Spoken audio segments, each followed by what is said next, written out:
Lalu yang selanjutnya apa? Selanjutnya, kita sampai jam berapa ya? Sampai 12. Apa sampai subuh? Bentar lagi lah ya. Karena mau ke Malang lagi.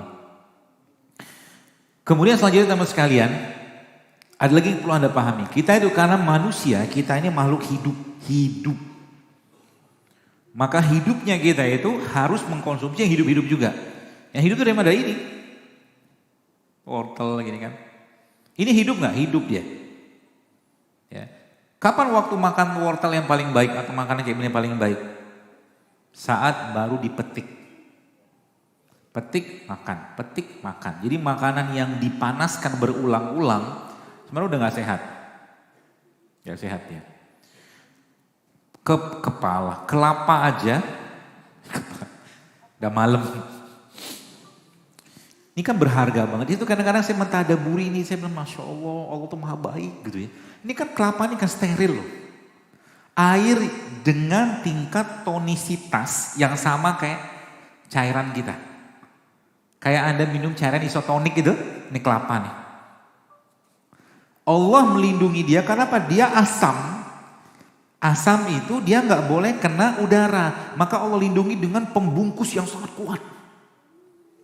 Masya Allah, jadi kita melihat ini aja udah ya Allah maha baik engkau gitu kepada kami. Ciptakan kelapa. Dan kau bilang antara kelapa sama ini kan nggak ada pembungkusnya. Mana lebih banyak mana? Banyak mereka ini. Jadi setiap sesuatu yang Allah ciptakan lebih banyak, makanlah itu. Antara sayuran, buah-buahan sama daging. Banyakkan mana? Banyakkan sayur dan buah-buahan dengan daging. Maka memang sejatinya kalau mau sehat kembali ke mereka-mereka ini. Ini yang kita sebut dengan living food. Makanan hidup. Ada fitonutriennya, ada enzimnya, ada seratnya. Masya Allah, lengkap semua di sini. Ya, pagi-pagi misalkan ada, pagi-pagi itu bisa diubah teman-teman sarapannya ya. Dengan cara mengkonsumsi living food. Contoh ini ada misalkan ada apel. Gampang sekali sebenarnya. Anda ambil apel kayak begini. Biasanya sih ada yang bantuin. Enggak kedengeran ya. Biasanya kajian saya itu ada yang bantuin. Biasanya. Biasanya begitu. Gak apa-apa. Contoh ini ya.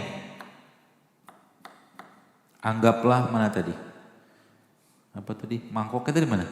Oh belum dihabisin. Ini contoh aja ya. Misalkan saya ambil ini ada apel ya. Kemudian ada timun. Ya, kemudian tambah lagi ada apa ya? Nih, ada bengkoang. Dokter kok kayak tukang ujak gitu kan? Saya dari mahasiswa dulu memang suka masak. Karena memang menantu yang baik itu yang pintar masak katanya. Masak itu pakai hati, bukan pakai takaran. Tanya ibu, mau bikin sup ditimbang, jahenya sekian, cengkehnya sekian. Tapi kalau lagi bete dia, gak bakal kerasa tuh sup. Rasanya hampa. Tanya ibu-ibu. Betul gak Bu? Gak ada nyaut. Jarang masak. Nah modal beginian ya Bu sekalian. Termasuk ini. Jadi kalau kita mau lihat seorang itu biasa masak atau tidak. Dari potongan jeruknya. Caranya gimana? Jadi kalau dia gak biasa masak. Saya mau perlu jeruk nipis buat diperes, dia akan potong kayak begini. Ini butuh tenaga ekstra Pak. Tapi kalau dia biasa masak, dia akan potong kayak begini.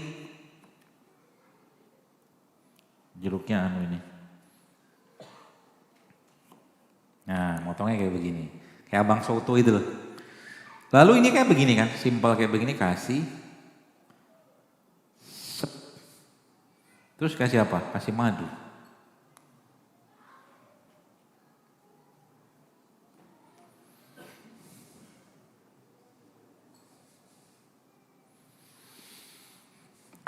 Ini kalau mau dimakan silakan loh. Kasih aja, nggak dimakan juga. Saya disuguhin itu, suruh makan tanpa aja, mana bisa saya makan. Nih, Anda makan begini misalnya, Masya Allah ya, kalau mungkin boleh saya katakan, perut kita kalau bisa kirim WhatsApp, dia akan berterima terima kasih banget. Kenapa? Living food. Ya, living foodnya ada asam amino, ada enzim, ada mineral, apalagi tambah dengan ada garam kayak begini. Garam, ini garam Himalaya, tapi bukan dari Himalaya sana sih. Dari Pakistan katanya, tapi Indonesia juga punya garam ini, namanya garam gunung organik.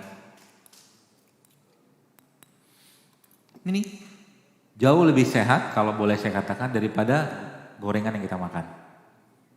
Masya Allah kan, simple sebenarnya. Murah? Murah, tapi makanan kayak begini Anda rutinkan tiap hari tambah dengan sayuran tadi, Allahu Akbar. Generasi kita ke depan insya Allah akan sehat. Dan kita harus mulai dari sekarang. Saya agak khawatir lihat negeri kita ini. Dulu waktu saya masih main Twitter, saya pernah bilang, waktu itu saya ngelihat, karena fenomenanya sudah saya temukan. Saya ngelihat gitu kan, kayaknya negeri kita ini akan booming atau panen autoimun. Itu 10 tahun yang lalu saya tulis sudah. Waktu zaman di Twitter, ternyata subhanallah sekarang iya. Anak-anak kemarin saya lihat umur 7 tahun apa 9 tahun kena psoriasis coba. Psoriasis atau imun loh. Perempuan sekarang berlimpah PCO. PCO itu polycystic ovary syndrome. Ya. Sel telurnya nggak matang. Kenapa sel telur perempuan nggak matang? Karena stres. Apa obat buat perempuan yang kena PCO? Jawabannya apa? Pergi ke kajian, hadiri majelis taklim, baca Quran, zikir, nanti sel telurnya akan benar. Makan kayak beginian, itu sembuh. Yang ngomongin bukan saya sebenarnya, saya dapat diskusi ini waktu cerita sama seorang dokter kandungan juga, seorang guru saya, Masya Allah cerita begitu. Ternyata PCO itu obatnya datang ke majelis taklim. Hamil katakanlah sudah mau menikah, sekarang apa yang terjadi? Jaga perkawinannya, berbuat baik, jangan baru nikah sudah mikir kita punya anak berapa, mikir banyak luar biasa, mertua ditinggali, mertua tinggal orang tua semua, jadi ibarat kata tuh peluang kebaikannya lewat gitu loh, sayang kan, gitu ya. Maka mari kita niatkan buat sekalian, Indonesia ini sudah sangat, kalau boleh saya katakan menanggung banyak beban. Terlalu banyak penyakit yang kita bisa cegah dengan cara apa? Ayo kembali ke apa-apa yang Allah ciptakan untuk negeri kita ini. Gitu loh. Dan ingat, ketika Anda makan, pikirkan baik-baik. Kira-kira yang dimakan itu bikin penyakit atau bikin sehat? Pilihannya dua itu aja. Kalau jelas-jelas bikin sakit, jangan dimakan. Kan kita udah tahu sebenarnya kan. Kita udah tahu yang mana sehat, mana gak sehat. Udah tahu. Kalau udah ngerti gak sehat, jangan dimakan. Sekarang saya mau tanya, kita deklarasi dulu. Bapak Ibu siap hidup sehat? Untuk apa? Untuk Allah. Untuk lebih taat kan gitu kan? Agar tahajudnya lebih berkualitas. Agar sholat hariannya lebih berkualitas. Agar ngajinya lebih berkualitas. Agar semua ibadah itu lebih berkualitas. Dan ketika Anda niatkan karena Allah, maka ketika Anda minum serai, minum jahe, minum kunyit, niatnya karena Allah, maka dapat pahala.